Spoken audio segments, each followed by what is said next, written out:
And now, live at 8. අයිබෝවන් එක්වන් අදත් ඇත දැනගන්න ලංකාවේ අංක එකේ සමබර ප්‍රවෘත්ති විකාශය ලයිව් ඇට් 8 සමගින්. අද බාමුණ මම චන්දර ජයසිංහ. මම චවිකා ගුණසේකර. සුපුරුදු පරිදි අදත් මුලින්ම සිරස්තල. මෙරට බුද්ධ්‍යංශ සිදු කළේ විදෙස් බුද්ධි තොරතුරු යොමු කිරීම පමණයි. හිටපු ආරක්ෂක ලේකම් සහ පොලිස්පති පාස්කු කොමිසමට කියයි. සජිත්ගේ රැස්වීමට ගල් ගැසූ දෙදෙනෙක් රිමාන්ඩ්. කමන්නෑ ගල් ගැහුවට. හරි ප්‍රශ්න.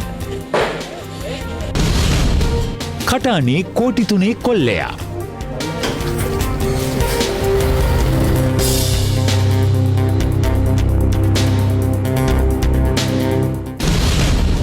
අනපේක්ෂිත අනතුර. පක්ෂග්‍රාහීව සිදුවන රූපවාහිනී නාලිකා ශ්‍රේණිගත කිරීම පාලනයට පියවර. කටාන අක්කර 50 ප්‍රදේශයේ කෝටිපති ව්‍යාපාරිකයෙකුගේ නිවසකට ඇතුළු වූ ආයුධ සන්නද්ධ පිරිසක් රුපියල් කෝටි 3කට අධික මුදලක් කොල්ලකා පලා ගොස් තිබෙනවා. අද පෙරවරුවේදී කොල්ලය සිදු කර තිබුණා. මිගමු ප්‍රදේශයේ ව්‍යාපාර රැසක හිමිකරුවෙකුගේ කටාන අක්කර 50 ප්‍රදේශයේ පිහිටි නිවසකට අද පෙරවරු 9 මාරට පමණ ආයුධ සන්නද්ධ පුද්ගලයන් 5 දෙනෙකු පමණ ඇතුළු වී තිබෙනවා.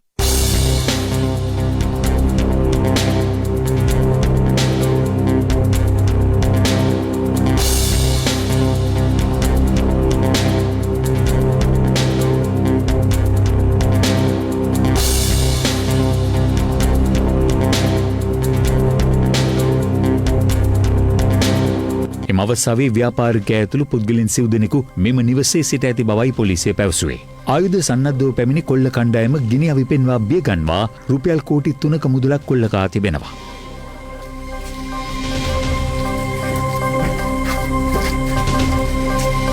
මේ පිළිබඳව කටාන පොලිසියට දැනුම් දීමත් සමග පොලිසිය පැමිණ පරීක්ෂණ ආරම්භ කරනු ලැබුවා.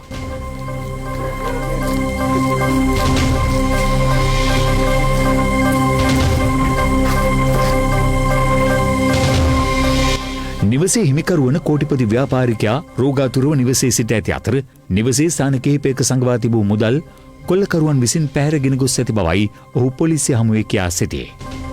ආරක්ෂිත කැමරා නිවසේ සවිකර තිබෙන අතර ඉන් ලබාගත් දර්ශන උපයෝගී කරගෙන මේ සන්නද්ධ කොල්ල කණ්ඩායම අත්අඩංගුවට ගැනීම සඳහා කටාන පොලිසිය ඇතුළු පොලිස් ස්ථාන කිහිපයක් ඒකාබද්ධව මෙහෙයුමක් ආරම්භ කර තිබෙනවා.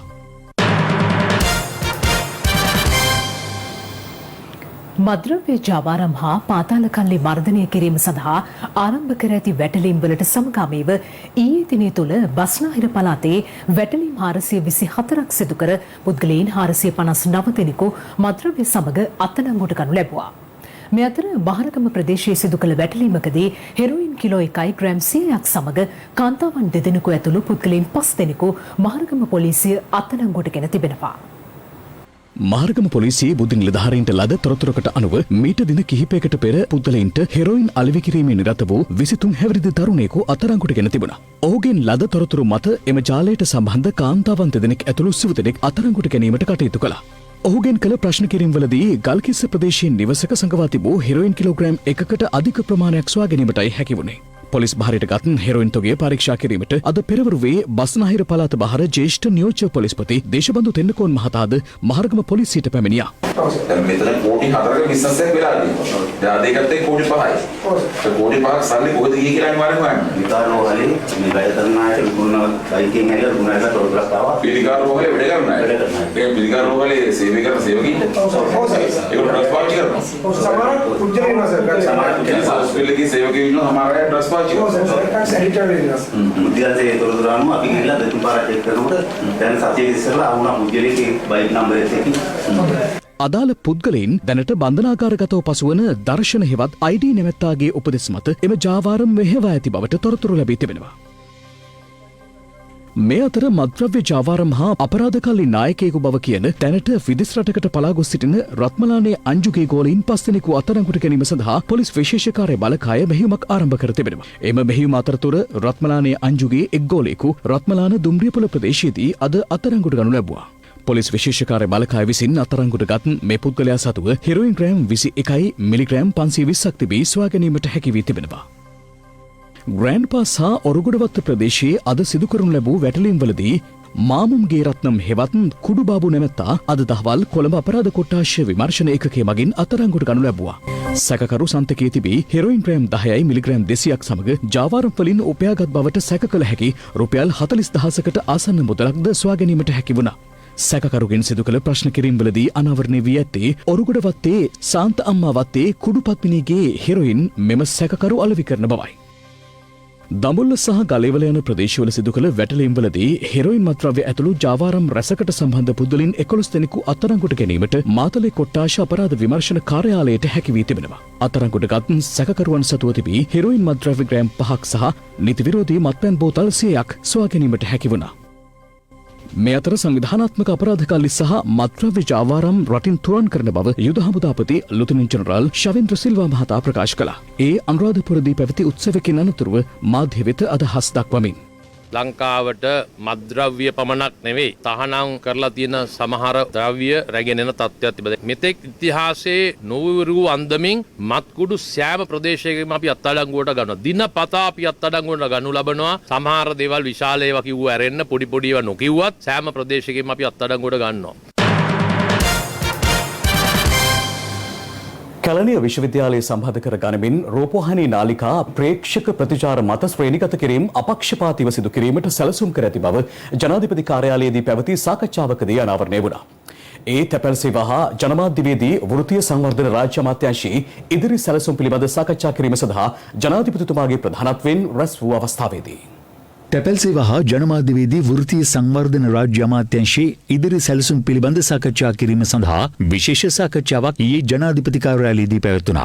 ජනාධිපතිතුමාගේ ප්‍රධානත්වයෙන් පැවති මේ සාකච්ඡාව සඳහා අමාත්‍ය කෙහෙලිය රඹුක්වැල්ල, රාජ්‍ය අමාත්‍ය එස් වීරේන්ද්‍රන්, ජනාධිපති ලේකම් පී.බී. ජයසුන්දර ඇතුළු අමාත්‍යාංශ ලේකම්වරු හා රේකීය ආයතනවල ප්‍රධානීන් එක්ව සිටියා.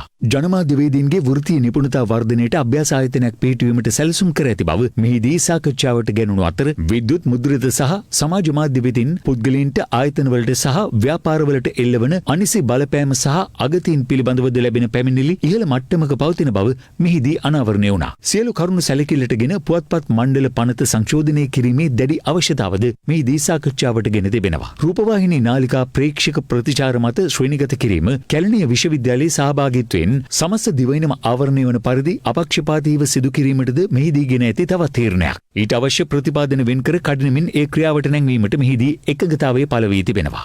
ජනාධිපතිතුමා තැපැල් දෙපාර්තමේන්තුව පිළිබඳ අදහස් දක්වමින් ප්‍රකාශ කළේ අන්තර්ජාතික තැපැල් සේවා දෙස අවධානය යොමු කර සැපිය හැකි පුළුල් සේවා අවස්ථා හඳුනාගතහොත් ශ්‍රී ලංකා තැපෑලට ජාතික ආර්ථිකයේ ප්‍රධාන කොටස්කරුවෙකු විය හැකි බවයි. ශ්‍රී ලංකා තැපෑල සතු විශාල සම්පත් භාරය නිසි ලෙස කළමනාකරණයෙන් ඉලක්ක වෙත පහසුවෙන් ළඟා විය හැකි බවත් ජනාධිපතිතුමා මෙහිදී අවධාරණය කර තිබෙනවා. මේ අතර කොරියානු ජනරජය ජර්මනිය වතිකානය හා ස්විට්සර්ලන්තය යන රාජ්‍යයන් නියෝජනය කරමින් මෙරටට පැමිණි තානාපතිවරුන් විසින් ජනාධිපතිතුමා වෙත අක්තපත්‍ර පිළිගැන්වීම අද ජනාධිපති මන්දිරයේදී සිදු කෙරුණා. ශ්‍රී ලංකාව මධ්‍යස්ථ රටක් බවත් සංවර්ධන සහයෝගීතාව මෙරට ප්‍රමුඛතාව බව ජනාධිපති ගෝඨාභය රාජපක්ෂ මහතා ශ්‍රී ලංකාවට පත්වා තානාපතිවරුන් හමුවේ පවසා තිබෙනවා. අක්තපත්‍ර භාර ගැනීමෙන් පසු නව තානාපතිවරුන් සමග සුහද කතාබහක නිරත වූ ජනාධිපතිතුමා ඉන්දිය සාගරයේ අරබයා ශ්‍රී ලංකාවේ ප්‍රතිපත්තිය පැහැදිලි කරමින් ඉන්දිය සාගරයේ සියලු රටවලට විවෘත හා නිදහස් කලාපයක් විය යුතු බවද ප්‍රකාශ කර තිබෙනවා. ඉන්දිය සාගරයේ සාම කලාපයක් කළ යුතු බවට දශක 5කට පමණ පෙර ප්‍රථමයෙන් යෝජනා කළේ ශ්‍රී ලංකාව බවද ජනාධිපතිතුමා මෙහිදී සිහිපත් කළා. මෑත කාලීන ශ්‍රී ලංකාවේ සංවර්ධන ව්‍යායාමය ගැන අවධාරණය කළ ජනාධිපතිතුමා 2009 දී ත්‍රස්තවාදය පරාජය කිරීමෙන් පසු ආණ්ඩුවේ ජනතාවගේ ප්‍රමුඛ අභිලාෂය වූයේ කඩිනම් සංවර්ධනයක් අත්කර ගැනීම බවද ප්‍රකාශ කර තිබෙනවා. ත්‍රස්තවාදයේ හේතුවෙන් රට ආර්ථික පරිහානියට ගිය බවත් ඉක්මන් සංවර්ධනයක් සඳහා විදේශ ආධාර අවශ්‍ය වූ බවත් මෙහිදී පැවසූ ජනාධිපතිතුමා මෙරට සංවර්ධන ව්‍යාපෘතිවල ආයෝජනය කිරීමට චීනය ඉදිරියට පැමිණි බවත් සඳහන් කළා. දෙරට අතර සිදු වූ ගනුදෙනුවක් ඇතැම් පිරිස් විසින් විග්‍රහ කළේ චීනයට පක්ෂපාතී වීමක් ඉටු කර දීමට හැකි වූ බව අග්‍රාමාත්‍ය මහින්ද රාජපක්ෂ මහතා පවසනවා.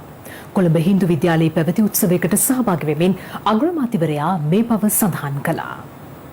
කොළඹ හින්දු විද්‍යාලයේ වාර්ෂික ත්‍යාග ප්‍රදානෝත්සවය අද පැවැත්වුණේ අග්‍රාමාත්‍ය මහින්ද රාජපක්ෂ මහතාගේ ප්‍රධානත්වයෙන්. හින්දු විද්‍යාලයේ 2019 වසරේ අධ්‍යාපන හා විෂය සමගාමී කටයුතුවල දක්ෂතා දැක්වූ සිසුන්ට මෙහිදී අග්‍රාමාත්‍ය මහින්ද රාජපක්ෂ මහතා අතින් ත්‍යාග හා සහතිකපත් ප්‍රදානය කෙරුණා. අධ්‍යාපන කටයුතු ජාත්‍යන්තර ප්‍රමිතීන්ට ඔසවා තැබීම සහ අපේ රටේ අධ්‍යාපනය සංවර්ධනය ඊළඟ මට්ටමට ගෙන යාම අපේ ඉලක්කයක්. අද COVID-19 ගෝලීය අභියෝගයක් බවට පත්ව තිබෙනවා. ජනතාවගේ සහයෝගයෙන් මේ අර්බුදය පාලනය කරගන්න අපට හැකි වෙලා තියෙනවා. මේ සියලු ගැටලු කිසිම අවස්ථාවක ඔබගේ අධ්‍යාපනයට බලපෑමක් කරගන්න එපා. කොරෝනා තත්ත්වය නිසා පාසල් නිවාඩුවකදී නිවාඩුද කාලේ තිබුණු කාලේ නව තාක්ෂණය ඔස්සේ දරුවන්ගේ හඬට කන් දෙන්න මට හැකියාව ලැබුණා. ඒ අවස්ථාවේදී දරුවන් ඉල්ලා සිටියේ හැකි ඉක්මනින් පාසල් කටයුතු ආරම්භ කරන ලෙස. මේදී සාර්ථකව තත්ත්වය පාලනය කරලා පාසල් කටයුතු ආරම්භ කරන්න අපට හැකියාව තිබුණා. පාසල් ආරම්භ කරන්න කලින්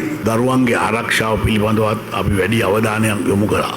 අධ්‍යාපනයට වගේම මේ දරුවෝ ක්‍රීඩාවලටත් යොමු වෙන්න ඕන කියලායි මම විශ්වාස කරන්නේ. මොකද ක්‍රීඩාව තුලින් අපිට විනය ගරුක දරු පිරිසක් ඇති කරන්න පුළුවන්කම තියෙනවා කියලායි. ජය පරාජය භුක්ති විඳින්න පුළුවන් දරුවෝ පිරිසක් ඇති කරන්න සමාජයක් ඇති කරන්න අපිට පුළුවන්කම තියෙනවා කියලායි මම විශ්වාස කරනවා.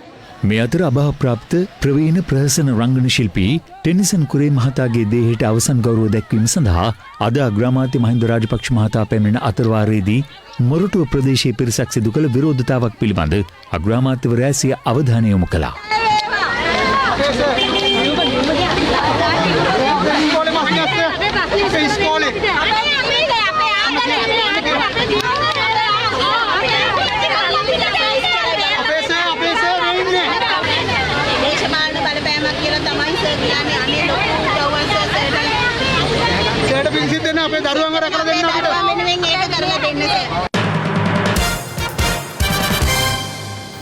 විපක්ෂ නායක සජිත් ප්‍රේමදාස මහතා සහභාගී වූ ජන හමුවකට ඊයේ ගල් ප්‍රහාරයක් එල්ල වුණා. රත්මලානේදී එල්ල වූ මේ ගල් ප්‍රහාරය සම්බන්ධයෙන් අත්අඩංගුවට ගත් පුද්ගලයන් දෙදෙනෙකු අද පස්වරුවේ රක්ෂිත බන්ධනාගාරගත කෙරුණා. විපක්ෂ නායක සජිත් ප්‍රේමදාස මහතාගේ ප්‍රධානත්වයෙන් ඊයේ රත්මලාන කොතලාවල රස්ටම්වත්ත ප්‍රදේශයේ පැවති ජනහමුවකට ගල් ප්‍රහාරයක් එල්ල වුණා. මේ රටේ මහ පොළොවට පය ගහලා ජීවත් වෙන ජනතාවගේ ප්‍රශ්න එමට ආණ්ඩුවක් පත් වෙන්නේ රටේ ජනතාවට හොඳ ජන ජීවිතයක් උදා කරන්න. කමන්නේ ගල් ගැහුවට හරි ප්‍රශ්න නැහැ. මේ අරන් යන්න නෑ කමන්නේ ගැටලුවක් නෑ. කමන්නේ ගැටලුවක් නෑ.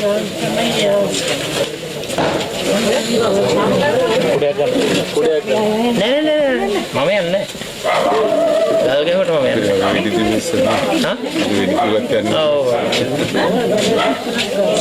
ප්‍රශ්න නැහැ මිත්‍රවරුනි බය වෙන්න එපා. ගල් ගැහුවයි කියලා මම යන්නේ.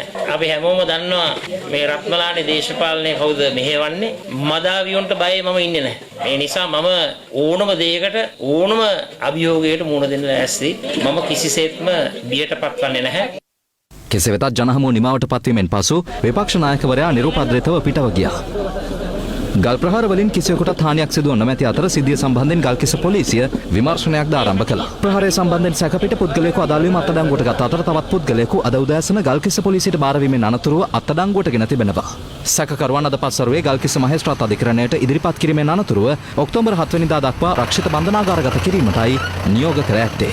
මේ අතර ඊයේ සිදු මෙම ගල් ප්‍රහාරය පිළිබඳව දේශපාලනඥයින් අද මෙලෙස අදහස් පළ කළා. රැස්වීමට වෙඩි තියලා එල්ලුම් ගස් ගිය උදවියට අධිකරණයේ දුන්න තීන්දුවට විරුද්ධව ආය පාර්ලිමේන්තු ගෙනාවා. එහෙනම් මේ රටේ මැරයෝ කල්පනා කරනු ඇති රැස්වීම වලට ගැහුවෙන් පස්සේ අපිට පාර්ලිමේන්තුව යන්න පුළුවන්.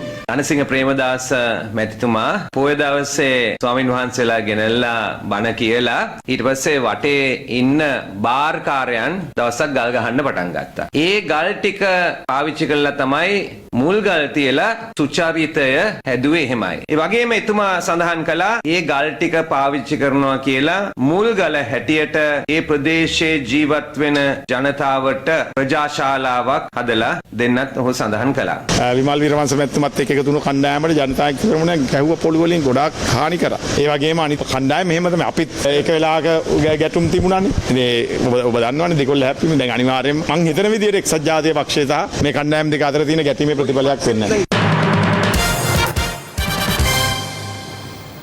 බුද්ධි තොරතුර නිකුත් කිරීමේදී එම තොරතුර සම්බන්ධයෙන් ගත යුතු පියවර නිර්දේශ කළ යුතුව තිබුණත් පාස්කු ප්‍රහාරයට සම්බන්ධ මෙරට රාජ්‍ය බුද්ධි සේවය ලබා දුන් වාර්තාවල එවැනි කිසිදු නිර්දේශයක් සඳහන් නොවූ බව හිටපු ආරක්ෂක ලේකම් හෙමසිරි ප්‍රනාන්දු මහතා පාස්කු ප්‍රහාරයට හේතු සොයා බලන ජනාධිපති කොමිසම ඉදිරියේ සඳහන් කළා.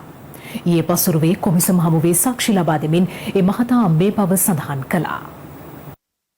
පාස්කු ප්‍රහාරයට බලපෑ හේතු පිළිබඳව සොයා බලන ජනාධිපති කොමසම හමුවේ අද දිනේ මෙන්ම ඊයේ දිනේත් ප්‍රහාර එල්ලවන අවස්ථාවේ පොලිස්පතිවරයා ලෙස ක්‍රියා කළ පූජි ජයසුන්දර මහතා සාක්ෂි ලබා දුන්නා. ඒ මහතා මෙන්ම හිටපු ආරක්ෂක ලේකම් හේමසිරි ප්‍රනාන්දු මහතාද ඊයේ දිනේත් කොමසම හමුවේ සාක්ෂි ලබා දුන්නා.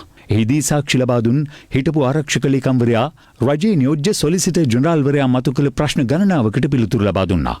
ජනාධිපතිවරයා විදෙස්ගත වූ අවස්ථාවකදී ඔහුව ඍජුවම ඇමතීමේ හැකියාවක් ඔබට තිබුණද? ස්වාමිනී, මම ආරක්ෂක ලේකම් වුණාට මට එවැනි හැකියාවක් තිබුණේ නැහැ. අවශ්‍යතාවක් ඇති වූ අවස්ථාවලදී මම ජනාධිපතිතුමාට ඇමතුම් ගත්තේ ආරක්ෂක අමාත්‍යාංශය හෝ ජනාධිපති ලේකම් කාර්යාලය හරහා. ප්‍රහාරයක් එල්ල වෙන බවට අප්‍රේල් 19 වෙනිදා ඔබට නිශ්චිතව දැනුවත් කළේ නම් ඔබ මොනවද කරන්නේ? මට එහෙම දෙයක් නිශ්චිතව කිව්වේ නැහැ ස්වාමීනි. ඒ වෙලාවේ කිව්වනම් සර් මේක ලෙඩක් කියලා ඔක්කොම වැඩ අතහැරලා මම මේ වැඩේට පනිනවා. මොන විදියෙන් හරි ජනාධිපතිට කතා කරනවා. සර් මේක අගමැතිතුමාට කියන්නද කියලාත් අහනවා. හැබැයි එපා කියලා පිළිතුරු ලැබෙන බවත් මම දන්නවා. ඒ වගේම මේක ආරක්ෂක රාජ්‍ය ඇමතිට කියන්නද කියලාත් අහනවා. ඒකටත් එපා කියන බව දන්නවා. එතකොට කරන්න පුළුවන් හොඳම දේ දන්නේ ත්‍රිවිධ හමුදාව සහ පොලිසිය. ඒ හින්දා මම ඒ අයව දැනුවත් කරනවා. එහෙමනම් අප්‍රේල් 20 වෙනිදා තොරතුරු ලැබුණාම හෙට හෝ ඊට පෙර ගහනවා කියලා ඇයි ඔබ ඔය කිව්ව දේවල් නොකළේ? ඒ වෙලාව වෙද්දී ප්‍රහාරයේ පරිමාව කොච්චර අඩු කරගන්න පුළුවන්කමක් තිබුණද කියන එක ප්‍රශ්නයක්. මොකද සහරාන් ඇතුළු කණ්ඩායම ඊට දවස් 3කට කලින් කොළඹ ඇවිල්ලායි තිබුණේ. ඒත් අප්‍රේල් 20 වෙනිදා හරි රාජ්‍ය බුද්ධ සේවයේ අධ්‍යක්ෂ නිලන්ත ජයවර්ධන මට නිර්දේශ කළා නම් ජනපතිට කියන්න කියලා මම ඒ දේ කරනවා. ඒකද ඇත්ත හේතුව? එහෙම නැත්තම් අර විදෙස් මාධ්‍යවේදියා කියපු විදියට ප්‍රහාරයක් වෙයි කියලා දැනන් හිටියා. ඒත් මෙච්චර එකක් වෙයි කියලා ඔබ හිතුවේ නැති එකද? එහිදී මද සිනාවක් පළ කළ හිටපු ආරක්ෂක ලේකම්වරයා පැවසුවේ Taman මීට පෙරද ඒ පිළිබඳව කොමිසම හමුවේ පවසා ඇති බවයි. ඒ කියන්නේ ෆ්‍රෙෂ් පිට හිටියේ නෑ කියන එකදයි කොමිසමේ සභාපතිවරයා කළ ප්‍රශ්න කිරීමට ප්‍රතිචාර දැක්වූ හේමසිරි ප්‍රනාන්දු මහතා එවිටද මද සිනාවක් පළ කර නිහඬ වුණා. මේ අතර එම වකවානුවේ හිටපු පොලිස්පති පූජි ජයසුන්දර මහතාද සාක්ෂි ලබා දුන්නා. ඔහු අවධාරණය කළේ ත්‍රස්ස ප්‍රහාරය පිළිබඳව විදේශ රටක බුද්ධ්‍යංශයකින් කළ පූර්ව දැනුවත් කිරීමේ තොරතුරකට අමතරව ප්‍රහාරයක් පිළිබඳව වෙනත් කිසිදු නිශ්චිත තොරතුරක් ලබා දීමට මෙරට රාජ්‍ය බුද්ධ සේවය අසමත් වූ බවයි. මෙහිදී පූජි ජයසුන්දර මහතාගෙන් ප්‍රශ්න කළ රජයේ අතිරේක සොලිසිටර් ජෙනරාල්වරිය මෙසේ විමසා සිටියා. එක් රැයකින් එළිවෙන්නේ නැහැ කියලා කියමනක් තියෙනවා. ඒ වගේම පාස්කු දින ප්‍රහාරයේද එක් රැයකින් සැලසුම් වූවක් නොවන බව ඔබ පිළිගන්නවද? සහරන් ඇතුළු කණ්ඩායම අන්තවාදී මතවාදයක් ගෙන ගියාට මෙවැනි ප්‍රහාරයක් සිදු කළ යුතුයයි කියන තීරණයට ඔවුන් කවදා එළඹුණාදයි මට හරියටම කියන්න බෑ ස්වාමිනී. මොකද ඒක විනාශකාරී සිතුවිල්ලක්. කොහොම වුණත් විදේශ බුද්ධ්‍යංශයකින් ප්‍රහාරය ගැන කලින් සිදු කරපු දැනුම් දීම තහවුරු කරගන්න අපේ රාජ්‍ය බුද්ධ සේවය සමත් වුණේ නැහැ. ප්‍රහාරය වෙනකම්ම ඒ ගැන කිසිම තොරතුරක් අපේ රාජ්‍ය බුද්ධ සේවයෙන් සොයාගෙන තිබුණෙත් නැහැ. කොහොමුණත් සහරාන්ලා IS මතේ බලපෑමට මේක කළාද එහෙමත් නැත්නම් වෙනත් උවමනාවක් ඉටු කළාද යන්න ගැනත් හොයා බලන්නට ඕන. ඒත් මට කියන්න තියෙන දේ තමයි මේ සිදුවීමෙන් පස්සේ කනගාටුදායකම ඉරණමකට තහවුරු වුණු දෙන්න අතරින් කෙනෙක් හැටියට මේ සිදුවීම ගැන සියුම් ලෙස සොයා බැලිය යුතුයි කියන එක. මෙහිදී කොමිසමේ සභාපතිවරයා විමසා සිටියේ මෙරට රාජ්‍ය බුද්ධ සේවය ඊශ්‍රායලයේ පලස්තීනයේ වැනි රටවල් වල සිදුවීම් ගැන ඔබව දැනුවත් කළත් අප්‍රේල් 21 බෝම්බ පුපුරන තුරුම විදේශ බුද්ධ අංශ තොරතුරු වලට වැඩි යමක් රාජ්‍ය බුද්ධ සේවයේ තහවුරු කරගත්තේ නැහැ කියන එක දයන්නයි. ඔව් ස්වාමීනි. විදේශ බුද්ධ තොරතුරට අමතරව අපේ රාජ්‍ය බුද්ධ සේවයේ ප්‍රහාරයක් පිළිබඳ කිසිදු තොරතුරක් තහවුරු කර ගැනීමක් සිදු කළේ නැහැ. ඒ කියන්නේ අප්‍රේල් 4 වෙනිදා විදේශ බුද්ධ්‍යංශයකින් පූර්ව දැනුවත් කිරීමක් සිදු නොවුණා නම් මෙරට රාජ්‍ය බුද්ධ සේවය නොදැනම අප්‍රේල් 21 වෙනිදා බෝම්බ පිපිරෙන්න තිබ්බා කියන එකද? ඔව් ස්වාමීනි. එහෙම වෙන්නත් තිබුණා. රාජ්‍ය බුද්ධ සේවය විදේශ බුද්ධ තොරතුරු අපිට දුන්නා මිස එතනින් එහාට කිසිම දෙයක් කළේ නැහැ.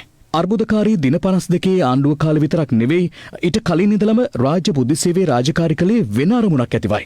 මට ඒ ගැන හොයලා බලන්න බලතල තිබුණේ නැහැ. රටේ ප්‍රමුඛම බුද්ධ්‍යංශය වෙලත් රාජ්‍ය බුද්ධ්‍යංශය කලේ වෙනත් රටවල වෙන දේවල් එක්ක මෙහෙ වෙන්න පුළුවන් දේවල් මොනවද කියලා පෙන්නපු එක විතරයි. ඊට අමතරව මේ සිද්ධිය සම්බන්ධයෙන් තමාගේම කියලා නිශ්චිත තොරතුරු හෝ නිගමන ඉදිරිපත් කිරීමක්වත් උපදෙස් දීමක්වත් රාජ්‍ය බුද්ධ සේවයෙන් නිටුනේ නැහැ ස්වාමීනි. පූජි ජයසුන්දර මහතා අද දිනේත් සාක්ෂි ලබා දුන්නා. මේ අතර පාස්කු ප්‍රහාරයට හිටපු ජනාධිපති මෛත්‍රීපාල සිරිසේන මහතා ඍජුව වගකිව යුතු බවට චෝදනා කරමින් හිටපු ජනාධිපතිවරයාට එරෙහිව ප්‍රමාදයකින් තොරව නීතිය ක්‍රියාත්මක කරන ලෙස ඉල්ලා කතෝලික විභාවනය අද අපරාධ පරීක්ෂණ දෙපාර්තමේන්තුවට පැමිණිල්ලක් ඉදිරිපත් කළා. මේ සම්බන්ධයෙන් ඊයේ දිනේ අපි ජනාධිපති පෞද්ගලික ලේකම් එක්ක සාකච්ඡාවක් තිබ්බා. මේ යටගිය ප්‍රශ්නයක් වෙනවා මේ මූලික වරදකරුවන් දෙදෙනා විතරයි අල්ලගෙන ඉන්න අනිත් මූලික වරදකරුව අත්අඩංගුවට අරගෙන නැහැ. ඒ සම්බන්ධයෙන් ඊයේ සාකච්ඡාවක් පැවැත්වුවා. ඒ ප්‍රකාරව එහිදී අපිට අනාවරණය වෙච්ච කරුණු අනුව අවශ්‍ය කටයුතු සිදු කිරීම සඳහා මෛත්‍රීපාල සිරිසේන මහතාට විරුද්ධව හිටපු ජනාධිපතිවරයාට විරුද්ධව අද මේ අපරාධ පරීක්ෂණ දෙපාර්තමේන්තුවේ පැමිණිල්ලක් ගොනු කරනවා. මේ තියෙන්නේ අපි ගාව තියෙනවා සාක්ෂි සහිතව අපි පෙන්නනවා. මේ තියෙන්නේ සැප්තැම්බර් මාසේ 20 වෙනිදා පාර්ලිමේන්තු කාරක සභාව විසින් තීරණය කරන ලද මේ ඉදිරිපත් කරන ලද සාක්ෂි සටහන්. එතකොට මේ සාක්ෂි සටහන් සහිත වාර්තාවට ප්‍රකාරව මෛත්‍රීපාල සිරිසේන මහතා මේ රටේ ජාතික ආරක්ෂක කවුන්සිලේ දෙකට කඩලා මේ සටහන් එහෙමම තියෙනවා. ඒ සම්බන්ධයෙන් අනිවාර්යෙන් ඒකින්ද මෛත්‍රීපාල සිරිසේන මහතා අත්අඩංගුවට පත්විය යුතුයි. ආණ්ඩුක්‍රම ව්‍යවස්ථාවේ 20 වන සංශෝධන පළාත් කෙටුම්පතට එරෙහි පෙත්සම් විභාගය අද දෙවන දිනටත් පැවැත්වුණා. එහිදී පෙත්සම්කාර පාර්ශ්වය වෙනුවෙන් අදහස් දක්වූ නීතිඥවරුන් තවදුරටත් කරුණු දැක්වූ අතර එම කරුණු දැක්වීම මේ වනතුරුත් පැවැත්වෙමින් තිබුණා. ආණ්ඩුක්‍රම ව්‍යවස්ථාවේ යෝජිත 20 වෙනි සංශෝධනයට එරෙහිව ගොනු කෙරුණු පෙත්සම් විභාගය අද දෙවන දිනටත් ආරම්භ වුණා. ඒ අගවිනිසුරු ජයන්ත ජයසූරිය මහතා ප්‍රමුඛ පංචපුද්ගල විනිසුරු මඩුල හමුවේදී ඔවුන් ඉදිරියේ පෙත්සම් 39ක් සලකා බැලන අතර ඒ වෙනුවෙන් පෙනී සිටි නීතිඥවරුන් කිහිප දෙනෙකු ඊයේ සිය කරුණු දැක්වීම සිදු කළා. එහිදී ඔවුන් පෙන්වා දුන්නේ සංශෝධනයේ අඩංගු කරුණු ඒ අයුරින්ම සම්මත වීමට නම් පාර්ලිමේන්තුවේ 3/2ක බහුතරයට අමතරව ජනමත විචාරණයකින්ද අනුමත විය යුතු බවට තීන්දුව කරන ලෙසයි. කෙසේ වෙතත් 20 වෙනි සංශෝධනයේ අඩංගු කරුණු රැසක් කෙටුම්පත් විවාදයේ කාරක සභාව අවස්ථාවේදී සංශෝධනය කරන බව නීතිපතිවරයා ඊයේ ශ්‍රේෂ්ඨාධිකරණයට දැනුම් දෙනු ලැබුවා. එම යෝජනාද ඊයේ ප්‍රසිද්ධ කෙරුණා. ඒ අනුව ජනපති හා අගමැති කාර්යාල විගණනයට ලක් කිරීම ඇතුළු සංශෝධන ඇතුළත් කිරීමට නියමිතයි. මේ අතර ඊයේ මෙන්ම අද දිනේත් පෙත්සම් භාරව සිටි නීතිඥවරුන් සිය කරුණු දැක්වීම සිදු කළා. එහිදී හිටපු ආණ්ඩුකාර රජිත් කීර්ති තෙන්නකෝන් මහතා ඉදිරිපත් කර තිබූ පෙත්සම් වෙනුවෙන් කරුණු දැක්වූ නීතිඥ ශිරා ලක්තිලක මහතා පැවසුවේ 20 වෙනි සංශෝධනය මගින් අධිබලතී ජනාධිපතිවරයෙකු බිහි කිරීමට යෝජනා කර ඇති බවයි. සංශෝධන කෙටුම්පතේ ඇති ඇතැම් වගන්ති 3/2ක බහුතරයකින් නොව ජනමත විචාරණයකින් සම්මත කිරීමට නොහැකි මට්ටමේ පවතින බවයි ඔහු පැවසුවේ. මේ අතර ට්‍රාන්ස්පේරන්සි ඉන්ටර්නැෂනල් ආයතනය වෙනුවෙන් පෙනී සිටි නීතිඥ පුලස්සි හේවාමාන්න මහතා පැවසුවේ මේ කෙටුම්පත මගින් සිතීමේ නිදහසට පවා සීමා පැනවෙන බවයි. එමෙන්ම පනත් කෙටුම්පත ජනතා පරමාධිපත්‍ය සමග ගැටෙන බවත් ඔහු පෙන්වා දුන්නා. ආණ්ඩුක්‍රම ව්‍යවස්ථා සභාව සහ ස්වාධීන කොමිෂන් සභා අහෝසි කිරීම මගින් සිදුවන්නේද ජනතා පරමාධිපත්‍ය තර්ජනයට ලක් කිරීමක් බව පෙත්සම්කාර පාර්ශ්වය වෙනුවෙන් කරුණු දැක්වූ නීතිඥ බෝපගේ මහතා ප්‍රකාශ කළා. එක්සත් ජාතික පක්ෂයේ මහලේකම්වරයා සහ නියෝජ්‍ය නායකයා වෙනුවෙන් පෙනී සිටි නීතිඥ රෝලන් පෙරේරා මහතා පැවසුවේ ජනාධිපතිවරයාගේ නිල කාර්යයන්ට එරෙහිව මූලික අයිතිවාසිකම් ගොනු කිරීමට තිබූ අවස්ථාව නව කෙටුම්පතින් ඉවත් කර තිබීම මගින් ව්‍යවස්ථාවෙන් සහතික කර ඇති ජනතා පරමාධිපත්‍ය උල්ලංඝනය වන බවයි. එමෙන්ම උසස් නිලතල් සඳහා පුද්ගලයන් පත් කිරීමේ බලය ජනාධිපතිවරයා යටතට පත් කිරීම ආණ්ඩුක්‍රම ව්‍යවස්ථාවේ අපගමනයක් ලෙසද ඔහු හඳුන්වා දුන්නා. නීතිඥ ක්‍රිෂ්මාල් වර්ණසූරිය මහතා කරුණු දක්වමින් නව කෙටුම්පතින් ද්විත්ව පුරවැසියන්ට පනවා තිබූ සීමාවන් ලිහිල් කිරීමේ කරුණු අභියෝගයට ලක් කළා. එය මෙරට ජනතාවගේ ස්වෛරී භාවයට තර්ජනයක් බව නීතිඥවරයාගේ තර්කය වුණා. මේ අතර ශ්‍රී ලංකා මුස්ලිම් කොංග්‍රසයේ නායක රවුෆ් හකීම් මහතාද පුද්ගලික පෙත්සමක් ඉදිරිපත් කරමින් කෙටුම්පතට එරෙහිව කරුණු පෙන්වා දුන්නා. ඔහු පැවසුවේ 20 වෙනි සංශෝධනයේ සම්මත වුවහොත් උසස් නිලතලවලට පත් කරන පුද්ගලයන්ගේ පාරදෘශ්‍යභාවය පිළිබඳව ගැටලු මතුවන බවයි. මේ අතර 20 වෙනි ආණ්ඩුක්‍රම ව්‍යවස්ථා සංශෝධන කෙටුම්පත සම්බන්ධයෙන් අදත් පක්ෂ විපක්ෂ දේශපාලඥයින් විවිධ අදහස් පළ කළා. පහුගිය අවුරුදු පහේ රටක යමක් සිදු වුණ නම් ඒකට ප්‍රධාන හේතුව උනේ තිබිච්ච අවහිරතාවය. ඒ අවහිරතාවය නැති කරේ 19 වෙනි ව්‍යවස්ථා සංශෝධනය. 20 වතාවක් සංශෝධනය වූ ව්‍යවස්ථාව අර්වසුභවාදී නම් කවදාකවත් එච්චර සංශෝධනයක් නෙන්නේ නැහැ. සමහර විට මේ බලතල අපි විශ්වාස කරන්නේ ගරු වර්තමාන ජනාධිපතිතුමා පාවිච්චි කරයි. නමුත් මේ බලතල අනාගතයේදී නුහුදුත පුජ්‍යලයකට මේ බලතල ගියොත් මේ රට සම්පූර්ණ විනාශයෙන් ඉඳී තියෙනවා. රජයක් හදන්න 3/2 බලයක් දුන්නා. නමුත් ජනතාව දුන්නේ ජීවිතාක බල නැතුව රටක් ගෙන යන්න බෑ. ඒ නිසා ඒක තමයි ඉතිරි සංශෝධනය කරන්නේ. දිත්තපුරවැසි භාවය ගැන ඊයේ නීතිපතිතුමා ඉදිරිපත් කරපු ඒ සංශෝධනවල අඩංගු වෙන්නේ නැහැ. එතකොට ආණ්ඩුව දිත්තපුරවැසි භාවයේ තියෙන අය පාර්ලිමේන්තුවට එහෙම විතරක් නෙමෙයි මේ රටේ ජනාධිපති පුටුව දක්වා යන්න පුළුවන් ඉඩකඩ සකස් දෙනවයි කියන එක ඊටාම පැහැදිලි වෙනවා. විපක්ෂයට දැන් කරගා කියා ගන්න දෙයක් නැතුව බැසිල් රාජපක්ෂ හිටපු ඇමතිතුමා තමයි දැන් බයිට් එකට අරන් තියෙන්නේ. තුමාට පාර්ලිමේන්තුවට එන්න ඕන නම් දිත්තපුරවැසි භාවයේ ප්‍රශ්නයක් නෙමෙයි. ක්‍රමසහ විධි තියෙනවා. දැන් තවත් දේශීය පොත් කිහිපයක්. COVID-19 මේ වන විට ලොව පුරා 3 කෝටි 38 ලක්ෂයකට අධික පිරිසකට වැළඳී ඇති අතර ආසාදිත මරණ සංඛ්‍යාව දසලක්ෂ 12,000කට අධිකයි. මේ අතර නවාසාදිතින් තිදෙනෙක් හඳුනා ගැනීමත් සමග මෙරට සමස්ත ආසාදිත සංඛ්‍යාව 3,377 දක්වා ඉහළ ගියා. වෛරසය වැළඳී මෙරට ප්‍රතිකාර ලැබූ තවත් කොවිඩ් ආසාදිතයන් 20 දෙනෙක් පූර්ණ සුවය ලැබීමත් සමග සුවය ලැබූ සමස්ත සංඛ්‍යාව 3,230ක් දක්වා ඉහළ ගොස් තිබෙනවා. මනාව කළමනාකරණය කරමින් අපි මේ සමාජය තුළ PCR පරීක්ෂණ කළේ.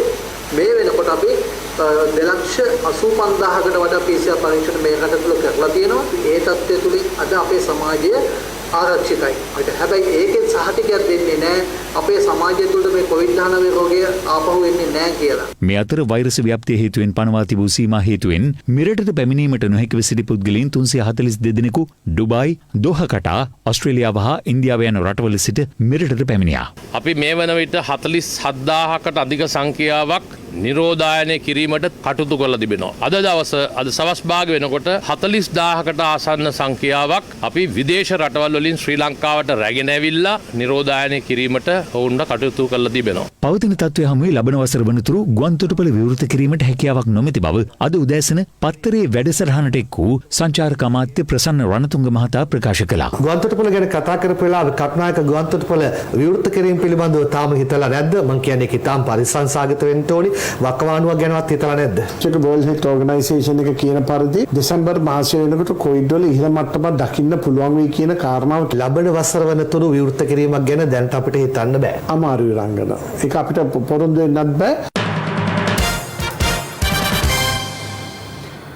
අභාවප්‍රාප්ත ප්‍රවීණ රංගන ශිල්පී ටෙනිසන් කුරේ මහතාගේ දේහයට අවසන් ගෞරව දැක්වීම සඳහා දේශපාලඥයින් කලාකරුවන් ඇතුළු විශාල පිරිසක් පැමිණෙමින් සිටිනවා.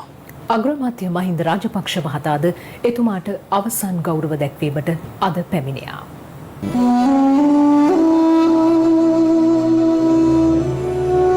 ප්‍රහසන රංගනය තුළින් මෙරට සිනමාව වේදිකාව මෙන්ම පුංචි තිරය අතික්‍රමණය කළ ප්‍රවීණ රංගන ශිල්පී ටෙනිසන් කුරේ මහතා කොළඹ ජාතික රෝහලේදී අභාවප්‍රාප්ත වුණේ පෙරේදා දහවල්. ඔහුගේ දේහය මොරටුව විල්ලූරාවත්ත සිය නිවස වෙත ඊයේ රැගෙන ආවා. ටෙනිසන් කුරේ කලාකරුවාට අවසන් ගෞරව දැක්වීම සඳහා ඊයේ සිටම කලාකරුවන් දේශපාලනඥයින් ඇතුළු විශාල පිරිසක් ඔහුගේ නිවසට පැමිණියා.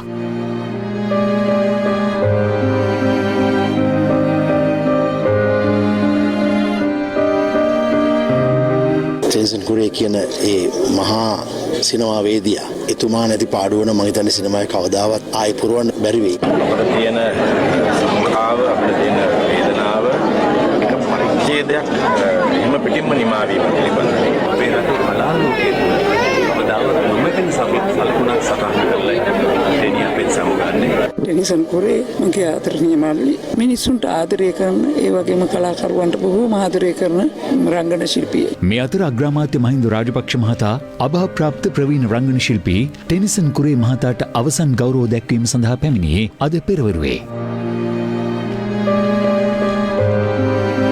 අදත් සිය සහෘදයාට අවසන් ගෞරව දැක්වීමට බොහෝ කලාකරුවන් පැමිණ සිටියා.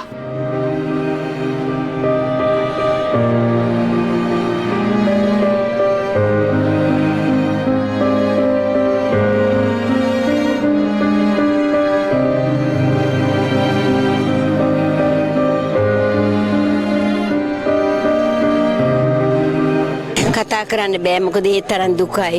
ටෙනිසන් මල්ලිව හොරුව අරන් ගියා වගේ. මම දැක්ක සුන්දරම සැහැල්ලුවෙන් ජීවත් වෙන සියලු මිනිස්සෙකුටම ගරු කරන චරිතයක්. දිවි රංග මඩලින් සමුගත් රංගන ශිල්පී ටෙනිසන් කුරේ මහතාගේ අවසන් කටයුතු හෙට මොරටුමුල්ල මෙතෝදිස්ස දේවස්ථානයට අයත් සුසාන භූමියේදී සිදු කිරීමට නියමිතයි.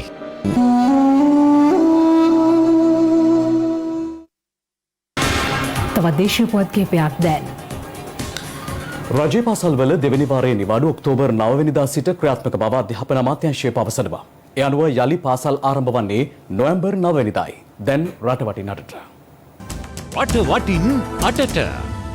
අම්බලන්ගොඩ නගර සභාවේ අබලි යකඩ වෙන්දේසියක් අතරතුරදී ඉකුද්දා උණුසුම් තත්ත්වයක් ඇති වුණා. මේ අවස්ථාවේ නගරාධිපතිවරයා එමසානී සිටියේ නැහැ. උණුසුමට හේතු වී තිබුණේ අබලි යකඩවල මිල ගණන් පිළිබඳ ගැටලුවක්. මේ සිද්ධිය සමතයකට පත් කිරීමට උප නගරාධිපතිවරයාද මැදිහත් වුණා. ඔක්තෝබර් 9 වන දිනට යෙදෙන ලෝක තැපැල් දිනයට සමගාමීව තැපැල් දෙපාර්තමේන්තුව සහ මධ්‍යම පරිසර අධිකාරියෙක්ව ජාතික විද්‍යුත් අපද්‍රව්‍ය කළමනාකරන සතියක් නම් කර තිබෙනවා. ඒ අනුව ඔක්තෝබර් 5 වෙනිදා සිට 10 වෙනිදා දක්වා නිවෙස්වල ඇති විද්‍යුත් අපද්‍රව්‍ය තැපැල් කාර්යාල වෙත ගෙනවිත් බාර දිය හැකියි. ටියුබ් ලයිට්ස් ශීතකරන කොටස් කර ඇති හෝ අභ්‍යන්තර කොටස් ගලවා ඇති උපකරණ ඒ වගේම පස් වැලි සහ මඩ තැවරිය ඇති උපකරණ කර්මාන්ත ආයතන වෙළඳසැල් මගින් විශාල ප්‍රමාණයෙන් ගෙනෙන ලබන විද්‍යුත් අපද්‍රව්‍ය කියන දේවල් හැර අනිත් සියල්ලම එකතු කරන්න කටයුතු කරනවා. ලබන 10 වෙනිදාට යෙදෙන ශ්‍රී ලංකා යුද හමුදාවේ 71 වන සංවත්සරයට සමගාමීව ආශිර්වාද පින්කමක් අද පැවැත්වුණේ අනුරාධපුර ඓතිහාසික ජයශ්‍රී මා බෝ සමිඳුන් අභියසදී. වැල්ලවත්ත ප්‍රදේශයේ සිදු රියානුතුරක් මෙලෙස වාහනයේ කැමරාවේ සටහන්ව තිබූ අතර එය සමාජ මාධ්‍ය ඔස්සේ සංසරණය වී තිබුණා. රන්දෙනිගල රක්ෂිතයේ ඇති වූ ගින්න මැඩ පැවැත්වීම සඳහා ගුවන් හමුදාව බෙල් 212 වර්ගයේ හෙලිකොප්ටර් යානයක් යොදාගත්තා. ඒ ආපදා කළමනාකරණ මධ්‍යස්ථානයේ ගුවන් හමුදාවෙන් කළ ඉල්ලීමකට අනුවයි. වාද්දුව මැස්ටිය ප්‍රදේශයේ නිවසකට යතුරුපැදියකින් පැමිණි දෙදෙනෙක් එම නිවසේ හිමිකරුට පහර දී පසුපස එළවාගෙන යන අයුරු CCTV කැමරාවක මෙලෙස සටහන් වී තිබුණා. පොළොන්නරුව මැදිරිගිරිය දර්ශනපුර හා ලංකාපුර ප්‍රදේශවලදී සිදු වූ වනාලි ප්‍රහාර දෙකකින් කාන්තාවන් දෙදෙනෙකු මිය ගියා. මෙලෙස මියගොස් ඇත්තේ වයස අවුරුදු 72ක සහ 52ක කාන්තාවන් දෙදෙනෙක්. දුම්රිය හරස් මාර්ගයක් වසා තිබේදී ඉතා අනතුරුදායක අන්දමින් බස් රථයක් ධාවනය කරන ආකාරය අප ඊයේ ඔබට වාර්තා කළා. ඒ අනුව අපරීක්ෂාකාරී ලෙස එලෙස රිය ධාවනය කළ බස් රථ රියදුරා සහ රිය සහායකයා අද පොලිස් අත්අඩංගුවට ගත්තා.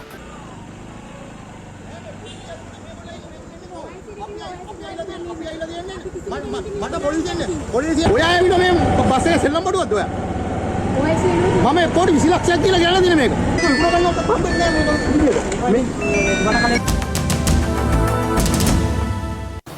ඒ සමගින් දැනට අප සමගන්නවා. යලි හමුවීම රාත්‍රී 10ට. සුබ රාත්‍රියක්.